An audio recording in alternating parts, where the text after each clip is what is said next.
Kw'izina rya Data n'irya Mwana n'irya Mutima Mweranda, amen. Bene wacu dusangira urugendo rugenda mu ijuru, ndabaramukije mu izina rya Yesu Kristu. Nitugire Kristu, dusabikanye ijambo ry'Imana dusanga muri Bibiliya mu Njiri ya Yohani ku kigabane cyaho cya 11 kuva ku karongo ka 28 kugeza ku karongo ka 37. Ijambo ry'umutwe twisunga riravuga ngo Yezu aririra Lazaro. Avuze ibyo acagenda guhamagara mwene wabo Mariya, amwongorera ati, umwigisha yaje araguhamagaye. Mariya byumvise ahaguruka n'ingoga ateruka kumusanganira. Yezu ntiyari bwashike mu kigwati, yari yakiri aho Marita yari yamusanze. Abayuda bari kumwe na Mariya mu nzu bamuhoza bamubonye ahagurutse n'ingoga agasohoka, baciye bamukurikira bagira ngo agiye kuririra kumva. Mariya ngo ashike aho Yezu ari, amubonye yikubita hasi ku birenge byiwe, amubwira ati, Mukama, iyo uba aha musazanje ntiyari gupfa. Yezu abonye Mariya ariragurika n'abayuda bamuherekeje biyuha ryosozi, nawe umutima urasimba uramwankira, araheza abaza ati, mwamuhambye hehe? Bamubwira bati, Mukama, ingo wirabire. Yezu ararira. Abayuda bavuga bati, ehe, ukuntu yamukunda. Bamwe muri bo yamara bavuga bati, uwahumuye uwavutse ari impumyi yonanirwa n'ukubuza Lazaro gupfa. Bene wacu muri Kristu Yezu, iri ni ijambo ry'Imana. Dushimiye Imana. Reka tuzirikane rero Yezu ingene yaririye Lazaro, ingene byagiye birakurikirana. Twari twagejeje ku karongo ka 27, noneho tugiye guhera kuri 26. Yezu aririra Lazaro. Avuze ibyo acagenda guhamagara mwene wabo Mariya, amwongorera ati, twari twaherutse turiko turumva Marita na Yezu baganira. Yezu akabwira Marita ati, jewe uwunyemera nazoba yarapfuye azozuka, kandi uwunyemera ntazopfa azokwama. Marita nawe yari yabwiye Yezu ati, Yezu ndabyemera neza ko na Lazaro umusaza azozuka ku munsi w'izuka ry'abapfuye. Marita yabwiye Yezu ati, kandi Mukama, je ndemera rwose ko ari wowe utegerezwa kuza mu isi.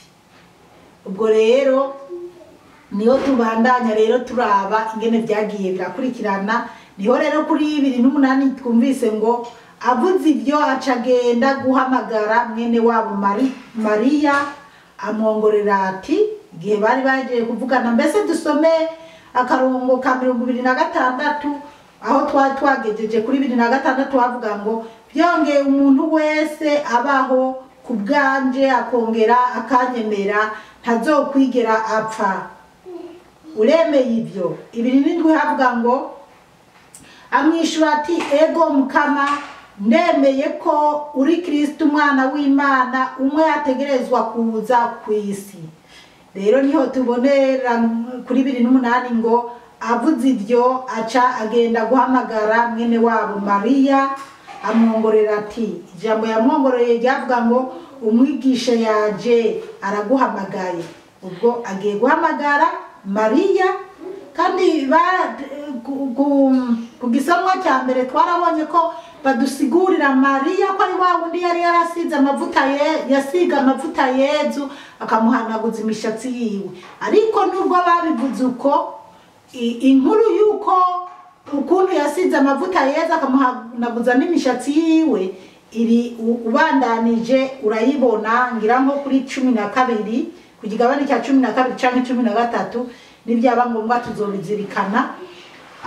Rero niho yamubwira ati ingo umwigisha yaguhamagaye. 2:9 aravuga ngo Mariya byumvise ahaguruka n'ingoga ateguka kumusanganira. Mariya byumvise ko umwigisha yaje acara haguruka n'ingoga za kumusanganira. Abana b'Imana hari abantu muri bo bubaha umuntu avuga ijambo ry'Imana. Mariya na Marita na Lazaro bari abayuda, babana n'abayuda, ariko abayuda ntibakunda Yesu. Harimo abamukunda hakaba n'abamugwanya. Mugabo Mariya na Marita na Lazaro barakunda cyane Yesu. Niyo mpamvu Marita yabwiye Mariya ati umwigisha yaje araguhamagaye. Mariya acara haguruka ubwo afise agahinda ko musaza we yapfuye. Murumva bari bamaze imisi, hari haheze imisi ne baramuzitse. Afise agahinda mbwa aravuga ati kumwigisha je reka nze kumwigisha niyanganiriza umutima wanje urarema. Buriya mu kigandaro hari abantu baza kugandara. Iyo umuntu yapfuye hari abantu baza ku kigandaro, hari ababa baje gusuma urusaku, hari abandi baba baje mu by'ukuri bababajwe n'uwo umuntu yapfuye.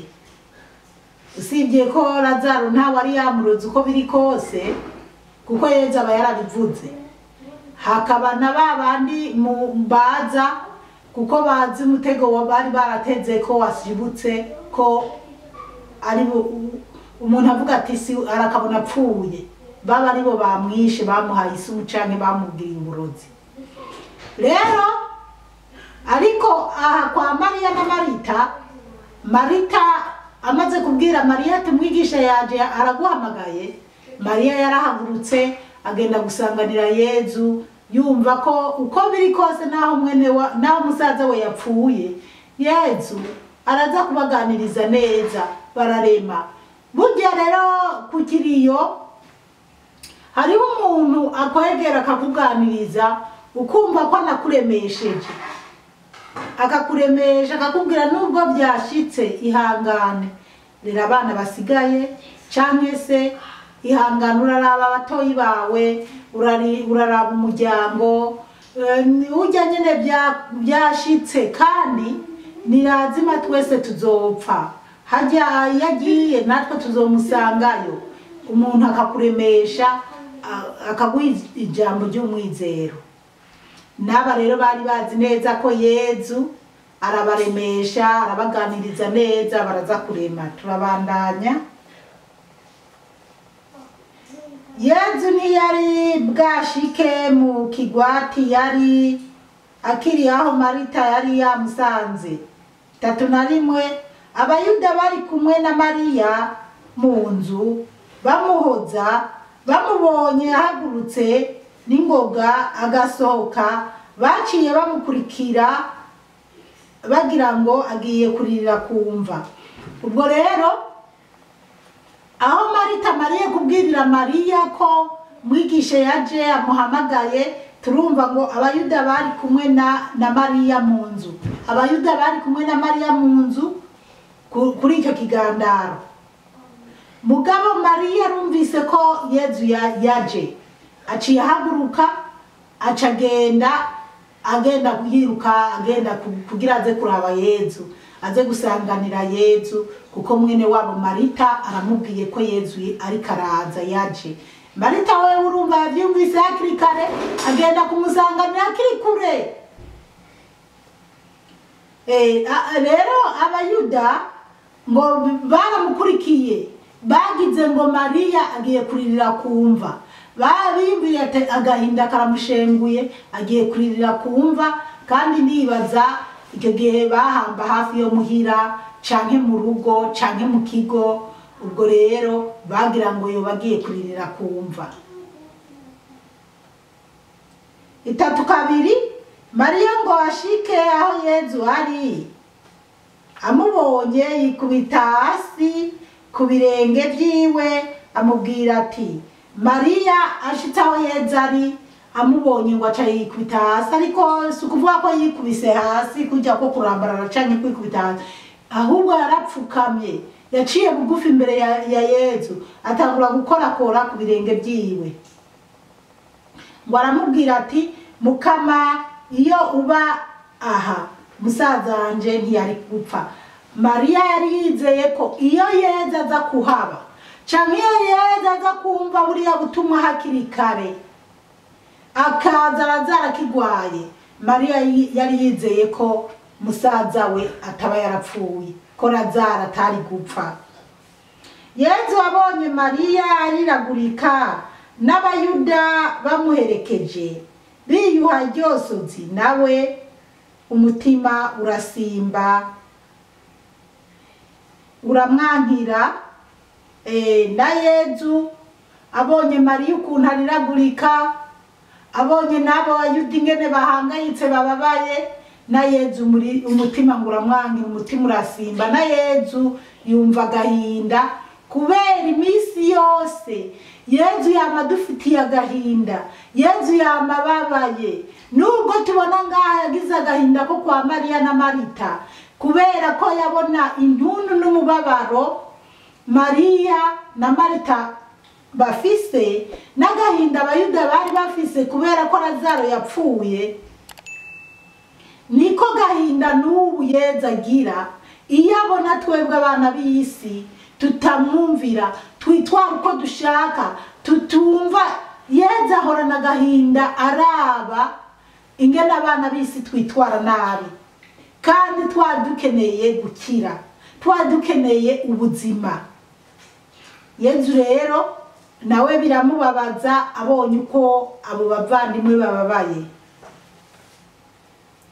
Tatukana aravuga ngo araheza abaza ati, arababaza mwamuhambye hehe? Ababaza aho bamuhambye, bamubwira bati Mukama ngo wirabire. Baramubwira ati Mukama ngo urabe, ngo tukwereka aho twamuhambye.